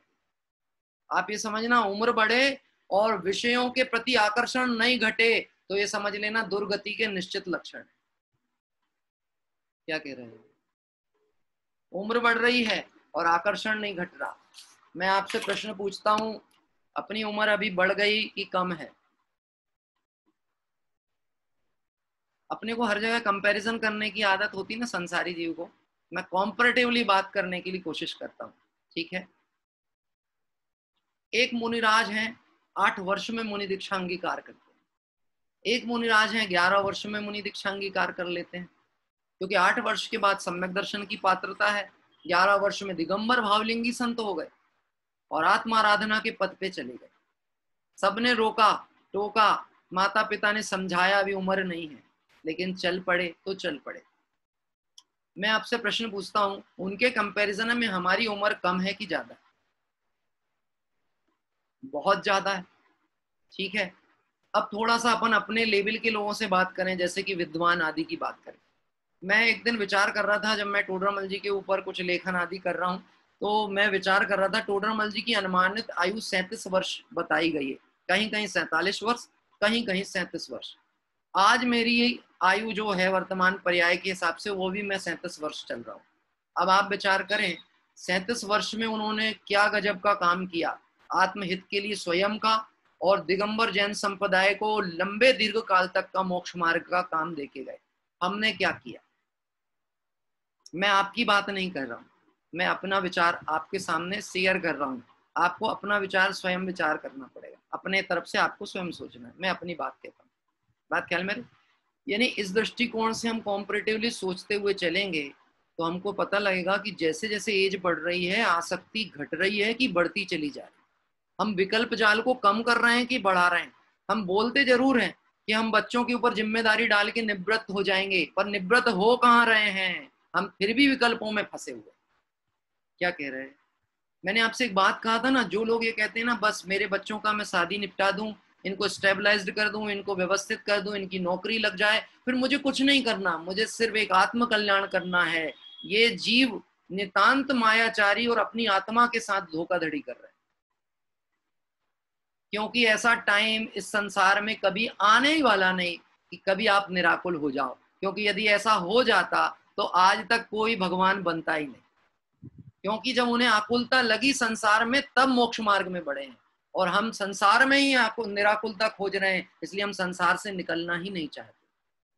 बात ख्याल में आ रही? हमारी पूरी जो मेहनत है, खोज है, वो संसार में ही सुखी हो जाने की है, संसार से छूटने की नहीं है। तो ये संभव ही नहीं है कि आप संसार में रह के कभी सुखी हो जाओगे, क्योंकि संसार शब्द ही इसका नाम है। संसरण इति संसारा, जहां जन्म मरण आवागमन सुख दुख ये क्रम चलता रहे, दुख सुख नहीं, दुख ही दुख का क्रम चलता रहे, उसको संसार कहते हैं। इस संसार में सुख है ही नहीं, इसलिए यहाँ प्रयास करना अज्ञानता है, मूर्खता है, अपना भाव खोना है। इसलिए बात बहुत भली प्रकार से समझना। 2 मिनट का टाइम है मेरा, ये पैराग्राफ पढ़ूंगा, उसके बाद में भक्ति के लिए आगे चलेंगे। अभिमान दिन प्रतिदिन बढ़ता जाता है। किसकी बात चल रही है? पंचम काल के धनवानों की बात चल रही है। ये पढ़ने के बाद फीलिंग में बदलाव की अपेक्षा होनी ही चाहिए अपनी अपनी, कि हम उस धन के प्रति आकर्षण करें कि नहीं जो हमारे को भाव भाव में रुलाएगा, कि हम अपनी दृष्टि का परिवर्तन करके कुछ आत्महित की तरफ आगे बढ़े। यदि अपना कार्य हो तो उसको बहुत शीघ्र से कराना चाहता है। अपना कोई काम कराना हो ना तो बहुत उत्साह दिखाएगा, धनवान होगा, बहुत उत्साह दिखाएगा, ये काम निपटाओ, पैसे की चिंता नहीं करो, कैसे काम होगा फटाफट कंप्लीट करो। अरे धनवान विद्वान भी होगा ना तो धनवान उससे कहेगा अरे आप चिंता नहीं करो, आप तो बिल्कुल लग जाओ फटाफट, ये काम ऐसा होना चाहिए। ये कोई उसका कहा जाए, इस शब्दों के अनुसार कहा जाए तो कोई उसका धर्म के प्रति प्रेम का भाव नहीं है, ये धन का अभिमान चल रहा है अंदर, मैं पैसे से सब करा सकता हूँ। विद्वान भी आज मेरी चौखट पे खड़े हुए हैं। क्या कह रहे हैं? आज भी हम पैसा देते हैं तो देखो समाज के श्रेष्ठी वर्ग, विद्वत वर्ग हमारे पास आते हैं, प्रोजेक्ट बताते हैं, योजनाएं बताते हैं। बोलो उसका मान ही तो पोषण हो रहा है, वो मान से कहाँ दूर हो पा रहा। धर्म में पैसा देने के बाद भी उसका मान ही पोषित हो रहा है। बात ख्याल में आती है? इसलिए ऐसी परिणाम जीव के चलते हैं। सेवक आदि के कष्ट दुखों को नहीं देखता, अपने अंडर में काम करने वाले लोगों की तकलीफें नहीं दिखती, उसको कष्ट नहीं प्रतीत होता, उसको ऐसा लगता है इनके साथ ज्यादा नरमाई करेंगे तो ये ढीठ हो जाएंगे। क्या कह रहे हैं? धनवान के परिणाम ऐसे होते हैं। रिक्शे वाले से तो इतनी बार्गेनिंग करेगा जैसे इसका पैसा बचा के करोड़पति बना हो। सब्जी वाले से 1-1, 2-2 रुपए के लिए बहस करेगा। एक टमाटर अगर अपनी तराजू में गलत आ गया हो तो बदलेगा, जब बदलेगा ना, खराब आ गया हो एक टमाटर कहीं कोने से जरा सा खराब था, जब बदलेगा तो वो कहेगा ये देखो तुमने खराब रख दिया, मैं एक बदल रहा हूँ। तो वो सोचता है सेठ जी हैं, सेठ जी से क्या कहें, बड़े आदमी हैं, हाँ हाँ सेठ जी बदल लो। तो वो कहता आप ही बदल लो। मैं सेठ जी की सोच पे बात विचार करता हूँ, जब टमाटर एक्सचेंज किया जाता है तो साइज में कुछ अंतर होता है कि नहीं होता है? ये बस सोच है और कुछ भी नहीं है। क्या कह रहे हैं? ये सोच है आप। हाँ? आज मेरे यहाँ एक कबाड़े वाला बुढ़ा, बहुत बुजुर्ग दादा, 2 दिन से वो बार बार मेरे बाबूजी मैं आधे घंटे खड़े रहूंगा, कुछ दो, कुछ दे दो। मैंने कल उससे बोला भैया मेरे पास टाइम नहीं है, होगा तो मैं जरूर निकालूंगा, तुम पहले अभी और अपना बाजार करके आ जाओ, मेरे को समय मिलेगा मैं निकालूंगा। तो आज फिर उसी समय आया, मैं जैसे पूजन से खड़ा हुआ वो तुरंत आया। मैंने फिर उससे बोला भैया मैं अभी थोड़ा सा बहुत आवश्यक कार्य में, थोड़ी देर बाद आना, आधा घंटे बाद आना। बोले नहीं भैया मैं खड़ा हूँ, आपकी प्रतीक्षा कर रहा हूँ। तो मैंने कहा कि अब मैं इसको खड़े नहीं रख सकता, मैं उतरा और जो सामान दिख रहा था सब उठा उठा करके, मतलब रखा था पुराना कबाड़ा वाड़ा की देने का है, निकाल। अब वो बोले कि मेरी तराजू से तोलोगे कि आपकी तराजू से तोलोगे? क्या कह रहे हैं? क्योंकि आपको मालूम है डंडी मारने वाली तराजू किसकी होती है? हैं? पता है डंडी मार तराजू किनके पास होती है? कबाड़ियों के पास है। और दृष्टि मारने वाली तराजू किसके पास होती है? धनवानों के पास है। वो डंडी मारता है, आधा किलो को 1 किलो कर लेना चाहता है। कबाड़िया है ना। परिग्रह का संग्रह भी क्या है? कबाड़ नहीं है तो और क्या है? वो छोटा कबाड़ी है, रोडों पे घूमता है। परिग्रह की आसक्ति वाला बड़ा कबाड़ी है, महलों में रहता है, पर कबाड़ तो हर जगह इकट्ठा करता है।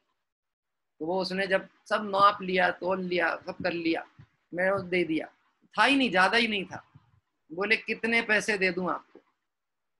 मैंने कहा तेरा मन क्या कहता? वो बहुत बुजुर्ग आदमी था, बहुत बुजुर्ग था, मतलब वो किस मजबूरी में रिक्शा खींच रहा होगा। तो उसने बोले भैया देखो 2 रुपए के लिए मैं भी दिन भर मेहनत करता हूँ। तो बोले मेरे हिसाब से बाबूजी मैं 60 रुपए दूंगा आपको, इतने काम के 60 रुपए दूंगा। हाँ, तो मैंने कहा लाओ दो। पैसे पहले ले लिया उससे, फिर मैंने उसको वो पैसे लौटाए, फिर उसको एक जोड़ी चप्पल दी, उसकी चप्पल टूट गई थी। वो इतना खुश हुआ, इतना खुश हुआ, चप्पल दिया, एक छाता दिया, एक छाता पड़ा था तो छाता भी दिया, एक खिलौना पड़ा था बच्चे का वो दिया। वो इतना खुश हुआ अंदर ही अंदर, इस बात के लिए बड़ा प्रसन्न। क्या कह रहे कि मेरी प्रतीक्षा करना गड़बड़ नहीं हुई। क्या बोलता है? बोले बाबूजी फिर आऊंगा। मैंने कहा आ जाना, मेरे पास कुछ होगा तो जरूर दूंगा। क्या कह रहे? आप विचार करके देखो, ये कोई मैं अपनी बात नहीं कह रहा, हमने कोई बहुत कुछ भी नहीं किया, ये तो जगत के जीवों को देख करके अपने को करुणा परिणाम आता है, तो ऐसा आना भी चाहिए, इसमें कोई आश्चर्य की बात नहीं है। आप सबको भी ऐसा परिणाम आता होगा। लेकिन यहाँ कह रहे हैं यदि धन की आसक्ति बहुत बढ़ गई, परिग्रह में सुख बुद्धि बढ़ गई, तो परिणाम कठोर होने लगते हैं, क्योंकि संगति का असर पड़ता है। आप जैसी कैटेगरी जिस व्यवस्थाओं के बीच में रहोगे वैसे परिणाम हुए बिना रहेंगे नहीं। व्यसनी के साथ रहोगे तो व्यसन आपके जीवन में आए बिना रहेंगे नहीं। जो बच्चों को मोबाइल का एडिक्शन हो गया है, वो कितनी देर उस संगति में, उस हिसाब से उनका लाइफ डिसाइड होने वाली है। और आज आप देखो, इस विषय पे बहुत हमें विचार करना पड़ेगा। 1 मिनट के लिए भी कोई आदमी खाली नहीं है आज, 1 मिनट के लिए खाली नहीं। शमशान में भी लोगों के हाथ में एंड्रॉइड मोबाइल है, शमशान में भी 1 मिनट को ग्राहक गया और मोबाइल हाथ में आया, स्क्रॉलिंग चालू। क्या कह रहे हैं? सब्जी बाजार में वो पैसे कट कर रहा है, वो पैसे का लेन देन हो रहा है, वो बोल रहा है 2 मिनट चिल्लर लेके आ रहा है और उसका एंड्रॉइड चालू है। उपयोग को इतना भ्रमाओगे तो सदुपयोग कब होगा आत्मा के लिए? इसका परिग्रह है ये सब, ये विकल्प जाल परिग्रह हैं। चर्चा कल आगे फिर से इस विषय पे जोड़ेंगे, पंचम काल में धनाढ्यों के परिणाम कैसे होते हैं। आज इस विषय को यहीं रोक रहे हैं। आप और विचार करना, आप स्वयं भी पढ़ना। अपन बार बार इस विषय को पढ़ेंगे तो करत करत अभ्यास के जड़मती होत सुजान, रस्सी आवत जात ही सिल पर पड़त निशान। अपन अभ्यास जितना करेंगे परिणाम सजेंगे और हमारे जीवन से ये बातें सहज ही टलती जाएंगी और अच्छाइयां आती जाएंगी। प्रमोद भैया, ये रत्नकर्ण शावकाचार्य की टीका के शब्द कठिन तो नहीं है ना, सरल है ना? इतनी ऐसी है पूरा। आप पूछ रहे थे ना कि मैं पढ़ूंगा तो समझ में आएगा कि नहीं आएगा, इसीलिए मैंने कहा था कि मैं पुस्तक आपको भेजूंगा। तो ये ऐसी शैली है। थोड़ी बहुत कहीं कठिनाई हो तो सोचना कि विद्वानों ने लिखी है, आचार्यों ने लिखी है, तो उनका ज्ञान अभ्यास का भी तो कोई स्तर होगा कि नहीं होगा। तो हमें उस स्तर तक चलना पड़ेगा, और हमें जब ऊंचा बनना है तो हमें स्तर उठाना पड़ेगा, ना कि हम उन्हें नीचे लेकर के आए, हम ऊपर उठें। तो हमें इतनी सरल भाषा में तत्व समझने का अवसर है, अपनी भूमिका समझने का अवसर है, अपनी भूलें समझने का अवसर है। इस अवसर को खोना नहीं, क्योंकि ये अवसर फिर वापस दोबारा मिलना असंभव है, असंभव है, असंभव, ऐसा जानना। आइए चलते हैं अपन आज फिर आगे की तरफ और बढ़ते हैं अपनी देव भक्ति के क्रम में। आज देव भक्ति के लिए हमारे साथ जो हैं संध्या बहन हैं, जो कि दिल्ली से प्रतिदिन हमारे साथ जुड़ती हैं, उनके द्वारा हम देव भक्ति यहाँ करेंगे। साथ ही जो नए मुमुक्षु स्वाध्यायी भाई बहन जुड़ते हैं, मैं उनसे भी अपेक्षित करता हूँ वह भी भक्ति में सम्मिलित हों, वह भी भक्ति आदि प्रस्तुत करें, लेकिन थोड़ा सा उसके लिए आपको हमें बताना पड़ेगा, क्योंकि मैं आपसे परिचित नहीं हूँ। आप यदि हाथ उठाएंगे तो मैं आपको आमंत्रित करूंगा, और उसमें संकोच नहीं करें। आप गाना चाहते हैं तो बिल्कुल, और इसमें राग की कहीं विकल्प नहीं है कि हमें गाते अच्छे से नहीं आता, सिर्फ आप भावों की प्रस्तुतिकरण अच्छे से करें, शब्द बहुत अच्छे हों, जिनवाणी की बात हो, देवशाद गुरु की महिमा हो, आपका सदैव स्वागत है। कोई अभी भी, मुझे 2-3 लोग नए दिख रहे हैं, अभी भी मैंने जब यहाँ पे स्क्रॉलिंग की है, अनेक नए चेहरे दिख रहे हैं। आपकी यदि इच्छा है तो आप अवश्य हमें सूचित करिए, व्हाट्सएप ग्रुप पे सूचित करें, हम आपको आगे आमंत्रित करेंगे। आइए चलते हैं दिल्ली, हमारे साथ संध्या बहन है, वो यहाँ पर भक्ति प्रस्तुत करें। सभी को सादर जय जिनेंद्र। आवाज आ रही है मेरी? हाँ, थोड़ा पास से बोलिएगा आप, है ना, थोड़ा पास जी। सभी साथ देंगे जी। प्रभु नाम जपने से नवजीवन मिलता है, प्रभु नाम जपने से नवजीवन मिलता है।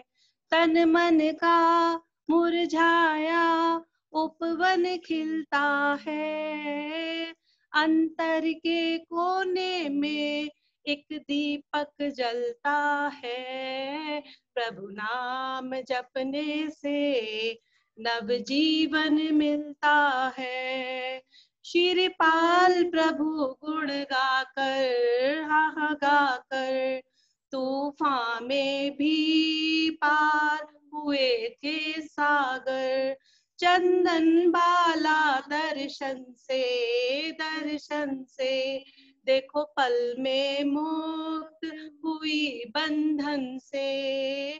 तन मन का मुरझाया उपवन खिलता है, अंतर के कोने में एक दीपक जलता है, प्रभु नाम जपने से नवजीवन मिलता है। हो सर्प अगर विष वाला, हाँ वाला, कर लो मन में ध्यान बने जय माला, संताप सभी टल जाए, हाँ जाए, सुमिरन से संताप सभी टल जाए। तन मन का मुरझाया उपवन खिलता है, अंतर के कोने में एक दीपक जलता है, प्रभु नाम जपने से नवजीवन मिलता है। संसार समुंदर गहरा, हाँ गहरा,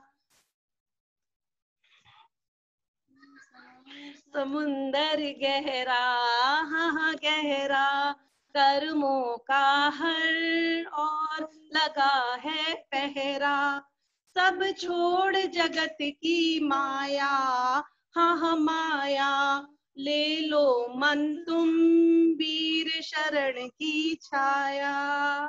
तन मन का मुरझाया उपवन खिलता है, अंतर के कोने में एक दीपक जलता है, प्रभु नाम जपने से नवजीवन मिलता है, प्रभु नाम जपने से नवजीवन मिलता है, नवजीवन मिलता है। जय जिनेंद्र। प्रभु नाम जपने से नव जीवन मिलता है। वास्तव में भगवान के जो नाम जपने की बात है, जिन दर्शन से निज दर्शन यानी सम्यक दर्शन जब किसी जीव को प्राप्त होता है, ये उसका नया जन्म है। एक जन्म तो होता है जब हम इस पर्याय में आए थे, मतलब जब इस देह को धारण किया, वो जन्म है। यानी दुनिया की दृष्टि में, जगत में, मार्कशीट में वो बर्थ ऑफ डेट लिखी होती है जिस दिन आप इस धरती पर आए थे या इस पर्याय को आपने धारण किया था। परंतु मोक्ष मार्ग में जन्म किस दिन होता है? जिस दिन हमें सम्यक दर्शन होगा। सम्यक दर्शन होना मतलब नया जन्म। अब वह जो जन्म है, ये जन्म मरण के अभाव का क्रम प्रारंभ होगा। अल्पकाल में वह जीव मुक्ति को पाएगा। ऐसे देवशास्त्र गुरु के श्रद्धान को व्यवहार सम्यक दर्शन कहा और आत्म श्रद्धान को निश्चय सम्यक दर्शन कहा। तो भगवान की शरण में जाकर आत्म शरण में आना, यही हमारा जन्म है। और जिस दिन ये जन्म होगा तो हमारा जन्म सार्थक भी कहलाएगा और मोक्ष मार्ग के आगे प्रवर्तन भी प्रारंभ होगा। ऐसी बहुत सुंदर भक्ति हमारे संध्या जी जो थी दिल्ली से, उनके द्वारा ली गई। आइए भाव प्रतिक्रमण की ओर बढ़ते हैं और हमारे छिंदवाड़ा के पाठशाला से ही जुड़े हुई अनुभूति, और बेटा एक नाम भूल जाता हूँ, कोई बात नहीं, दोनों बहनें बोलना है ना।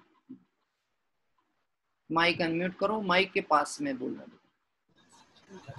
चाचा आवाज आ रही है? बहुत अच्छी आ रही है, बोलिए। जय जय जय। जय जिनेंद्र।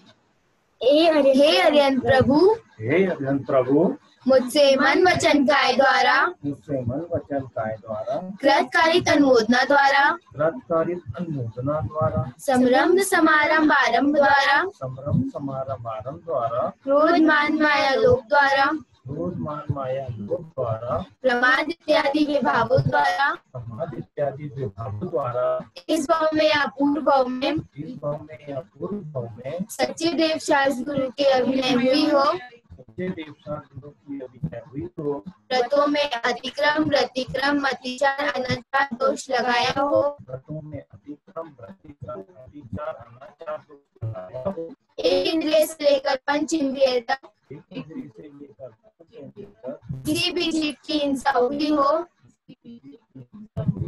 विराधना हुई हो, दिन या रात में लगाए सर्व दोषों का मैं पश्चाताप करता हूँ, क्षमा मांगता हूँ। वे ये सभी दोष मिथ्या हो,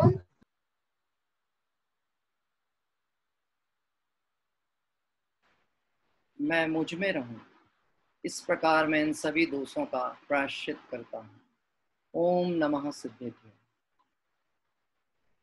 आखिरी में थोड़ा नेटवर्क चला गया था, बाकी दोनों ही जो अनुभूति और उसकी बहन है, दोनों छोटी ही बच्चियां हैं, बहुत सुंदर ढंग से एक स्वर में उन्होंने भाव प्रतिक्रमण किया।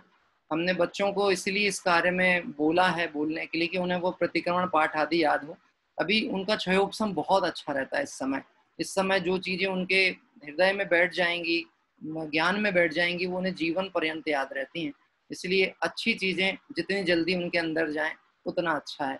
ये सोचकर भाव प्रतिक्रमण के लिए हमने अपने जो भी परिवारजन जुड़ते हैं उनके घर के सभी बच्चों को, बच्चों का मतलब मैं फिर आपसे पूछूंगा बच्चे कौन हैं, हाथ उठाओ।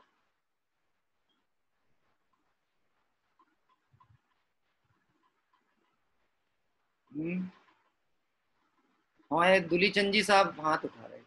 दुलीचंद जी साहब 80 वर्ष के आसपास लगभग अनुमानित होनी चाहिए, मुझे ऐसा लगता है। मेरे तो दादाजी को मैंने देखा नहीं, समझो वो उस उम्र के हैं और मुझे उतना ही प्रेम भाव उनसे अभी मिलता है। हम बच्चे पूछते हैं बच्चे कौन हैं, तो अपने को ऐसा लगता है मैं तो युवा हूँ, मैं वृद्ध हूँ, और बच्चा है तो बच्चे को पता ही नहीं कि मैं बच्चा हूँ। क्या कह रहे हैं, गजब की बात है। तत्व अभ्यास में और धर्म के मार्ग में उतना उत्साह होना जैसे बच्चों में होता है। यदि उतना उत्साह होगा, पर्वत चढ़ना होता है ना, शिखर जी का पर्वत, बड़े लोग तो हाइट देख करके तो अपनी एनर्जी देख के कांप बैठते हैं, बार बार रुकेंगे बैठेंगे। बच्चे कैसे दौड़ते भागते चले जाते हैं, चढ़ते चले जाते हैं। बात क्या है मेरा, ऐसा उत्साह धर्म आराधना में हमारा होना चाहिए। और जब तक सीखने का अवसर है, एक बात मैंने आपसे कही है, बार बार कही है बात, मैंने एक कोटेशन आपको सुनाया था, सीखो इतना जैसे जीवन हो अनंत, सीखो इतना जैसे जीवन हो अनंत, जियो ऐसे जैसे कल ही हो अंत। क्या कह रहे हैं, तैयारी इतनी रखना कि आज ये लास्ट डे है अपना, और सीखने में इतनी उत्साह रखना कि अभी तो जीवन अनंत है, कोई चिंता नहीं है, अभी तो हम रोज पढ़ेंगे, खूब पढ़ेंगे, जबरदस्त अभ्यास करेंगे, मोक्ष मार्ग में आगे बढ़ेंगे, चिंता नहीं करना। अभ्यास के लिए इतनी तैयारी और जीवन का समाधि भावना की भी इतनी तैयारी होना कि कभी अवसर आ गया तो मुझे किसी का भय नहीं, किसी की चिंता नहीं, किसी की परवाह नहीं। मैं अपने में परिपूर्ण गायक तत्व हूँ, मैं अपने स्वभाव को दृष्टि में लेता हूँ, तो मैं अकिंचन धर्म स्वाभी आत्मा हूँ। ऐसा दृष्टि में आते से ही परोन्मुख दृष्टि छूट जाती है और अपनी प्रभुता ख्याल में आती है। ऐसी तैयारी के साथ मोक्ष मार्ग में हम सभी बढ़ें। आइए माँ जिनवाणी की स्तुति की कुछ पंक्तियां मैं पढ़ूंगा। क्योंकि अभी भाव प्रतिक्रमण चल रहा है, इसलिए मैं 3-3 लोगों को आमंत्रित नहीं कर रहा हूँ कि अधिक समय अपना ना हो और मर्यादा में हम रह पाए। इस दृष्टिकोण से आइए हम 4 पंक्तियां बोल करके और जिनवाणी स्तुति करेंगे। शाद्वाद नए सट द्रव्य गुण पर्याय और प्रमाण का, जड़ कर्म चेतन बंध का, अरु कर्म के अवसान का, कह कर स्वरूप यथार्थ जग का, जो किया उपकार है, इसके लिए जिन वाणी माँ को वंदना सतबार है, वंदना सतबार है। 3 बार डमोकार मंत्र का उच्चारण उसी पद्धति से जिस पद्धति को हमने आपको प्रारंभ में बताया था। 3 श्वासोच्छ्वास में डमोकार मंत्र का पाठ। डमो अरिहंताणम, डमो सिद्धाणम, डमो आयरियाणम, डमो वच्छायाणम, डमो लोये सब साहूणम, डमो अरिहंताणम, डमो सिद्धाणम, डमो आयरियाणम, डमो वच्छायाणम, डमो लोये सब साहूणम, डमो अरिहंताणम, डमो सिद्धाणम, डमो आयरियाणम, डमो वच्छायाणम, डमो लोये सब साहूणम। किसी किसी को ऐसा भी लगता होगा कि ये अपन ऐसा बोल के क्यों पढ़ते हैं, क्योंकि कायोत्सर्ग में तो बहुतायत मौन रह के ही पढ़ा जाता है। 9 बार पढ़ते हैं, अपन 3 बार ही पढ़ रहे हैं। ये अपन सिर्फ एक अभ्यास करने की दृष्टि से इसको अपनाते हैं, ताकि हमारा जो संस्कार पड़ा हुआ है ना, एक स्पीडली पढ़ने का या भावों पे ध्यान नहीं जाता है, उच्चारण में त्रुटि होती है, उसका सुधार हो सके। इस दृष्टि से जब भी आप व्यक्तिगत पढ़ें, 9 बार पढ़ें चलेगा। आपकी क्षमता है तो बिल्कुल 108 बार का जाप करें, बहुत अच्छी बात है। मैं तो कहता हूँ प्रातः काल उठ करके और हम 108 बार की यदि जाप करेंगे तो आपको योग के लिए अलग से टाइम नहीं निकालना है, बिल्कुल जरूरत नहीं है। क्योंकि इसमें जो श्वासोच्छ्वास क्रिया सहज हो रही है, इस श्वासोच्छ्वास क्रिया में आपका जो शारीरिक व्यवस्थाएं हैं योग की, वो सहज ही होती है। अभी डॉक्टर वीर सागर जी का एक बहुत बढ़िया प्रवचन हुआ है, योग, जैन का योग, यानी जैन दर्शन में योग का महात्म क्या है, और जो योग निकला है वो जैन दर्शन से ही निकला है। योगीश्वर मुनिराज, ये मार्ग ही हमारा है। हम चूंकि भूल गए, हमें अपने वैभव की पता नहीं है, इसलिए हम कहीं इसको पकड़ते हैं, उसको पकड़ते हैं, उसकी पद्धति से सीखना चाहते हैं। ना केवल हम पद्धतियों से सीखते हैं, हम उनकी संस्कृति से भी प्रभावित हो जाते हैं, उनकी क्रियाओं से जुड़ जाते हैं और देखा देखी उन क्रियाओं को अपनाकर अपने निर्दोष मार्ग से दूर हो जाते हैं। इसलिए बहुत छोटी छोटी सी चीजें हैं जिनमें सुधार होके हम इस मार्ग में वापस आ जाएंगे, और उसमें नमोकार मंत्र का निर्दोष उच्चारण एक महत्वपूर्ण भूमिका अदा करेगा। मैं अपेक्षा करता हूँ जिस पद्धति से अभी हमने पढ़ा है इसका आप अभ्यास करें। प्रातः काल उसको कम से कम 9 बार, रात्रि में अभी सोने के पहले 9 बार फिर से इसी ढंग से आप पढ़ेंगे तो निश्चित ही। और जिन किसी को इस विषय में डिटेल का विकल्प हो तो वो पहले की क्लासेस में आप देखिएगा, डमोकार महात्म की चर्चा में अपन ने इसकी चर्चा की थी, आप वहां से उस विषय को जानने की कोशिश करिएगा। इस तरह से हमारा स्वाध्याय जो चल रहा है और प्रतिदिन तीर्थ वंदना और जिनेंद्र भगवान की पूजन का क्रम चल रहा है। आगामी दिवसों में भी अनेक तीर्थों की यात्राएं हमारी बनने के अवसर दिख रहे हैं। जो सहज व्यवस्थाएं बनती जा रही हैं उसमें हम सहज ही लाभ लेते चल रहे हैं, लेकिन अच्छे तीर्थों पे, अभी बृहद बड़े तीर्थों पे जाने के भी हमें सूचनाएं प्राप्त हुई हैं, जिसमें तीर्थराज संवेद शिखर 27 तारीख को हम चलने वाले हैं। और इसके बीच में और आगे पीछे हम एक दिन चलने वाले हैं मंगलायतन, एक दिन जाने वाले हैं चैतन्य धाम, एक दिन जाने वाले हैं गजपंथा तीर्थ क्षेत्र, एक दिन जाने वाले हैं कारंजा गुरुकुल। ये सब बहुत पुरानी और बहुत बृहद संस्थाएं हैं और अभी नवीन जो भी हैं उनका भी हमें परिचय मिलेगा। यहाँ के भव्य जिन मंदिर और परिसरों के दर्शनों का लाभ हमें प्राप्त होगा। ऐसी मंगल भावनाओं से सभी साधर्मी जुड़े रहें कि आत्महित हमें अपने स्वरूप को समझने से ही होगा, देवशास्त्र गुरु की शरण में रहने से होगा। ऐसी भावनाएं जिसकी है, निश्चित ही वह अल्पकाल में मुक्ति को प्राप्त होंगे। अगर कल किसी को भक्ति लेने का भाव है, यद्यपि कल का नाम है, क्षमा चाहूंगा, कल का एक नाम है मेरे पास, परंतु आगे कोई भक्ति लेना चाहता है नए पाठकों में से, तो वो अपना हाथ उठाए। देशना जैन, बस मेरे को नाम दिखाए, आप अपना नंबर मुझे व्हाट्सएप पे भेज दीजिएगा। व्हाट्सएप पे हैं आप स्वाध्याय प्रेमी ग्रुप में? बस ठीक है, आप मुझे आपका नाम भेज दीजिएगा और नगर का नाम भेजिएगा। यदि कल हुआ तो मैं कल दिन में आपको मैसेज पे आपको सूचित होगा कि भक्ति आपको लेनी है। और ऐसे ही आगे जिसको भी, अतुल भाई के यहाँ बेटी लेना चाहती हैं, बहुत अच्छा, आगे की तिथि में हम उनको भी आमंत्रित करेंगे। और विजेता जी, हाँ विजेता जी बहन को भी मुझे बोला था, ये जुड़ती हैं बिल्कुल एक अलग स्टेट से, एकांत बिल्कुल अलग। ये कहाँ से हैं? त्रिचूर, त्रिचूर कौन सा, तमिलनाडु कहाँ पे, मैं तो भूल ही जाता हूँ, इतना खतरनाक नाम है मुझको तो याद ही नहीं होता। बता दो आप एक बार, आप कहाँ से हैं? त्रिपुरा, त्रिपुरा, हाँ त्रिपुरा से हैं आप। और रहने वाले तो स्यूनिक हैं, केरल, केरल से हैं। देखो साधर्मियों का आपसी परिचय होता है ना, तो कभी किसी को जरूरत पड़ेगी तो एक दूसरे के काम आ सकते हैं। क्या कह रहे हैं? हाँ, अरे जरूरत समझना, जरूरत का मतलब खाना पीना रहना ठहरना ही जरूरत नहीं होती है। कभी आप वहां पहुंचे और आपका नियम है कि हम टिफिन तो लाए हैं पर मंदिर कहाँ होगा, तो आपका कोई साधर्मी होगा तो आपको दिगंबर देन शुद्ध आमनाय के मंदिर का पता तो बता देगा। इसलिए हमारी आपसी संपर्क स्वाध्याय प्रेमियों का बहुत अच्छा होना चाहिए। उनको भी हम एक दिन आमंत्रित करेंगे, और उनको हमने पहले ही कहा था, इसलिए हम क्रम में पहले उन्हें आमंत्रित करेंगे। बाकी सभी लोग इसी तरह जुड़े रहें स्वाध्याय से, जिनेंद्र भगवान की पूजन से। कल प्रातः काल 8 बजे हम सभी पुनः एक भव्य जिन मंदिर की पूजन या जिनेंद्र भगवान की पूजन, अभी मैं कुछ भी डिक्लेयर नहीं कर रहा हूँ क्योंकि कार्यक्रम सहज होते हैं। मेरे प्रोग्राम कई बार रात में 12 बजे भी बनते हैं, इसलिए अभी से मैं कुछ घोषित नहीं कर पाऊंगा।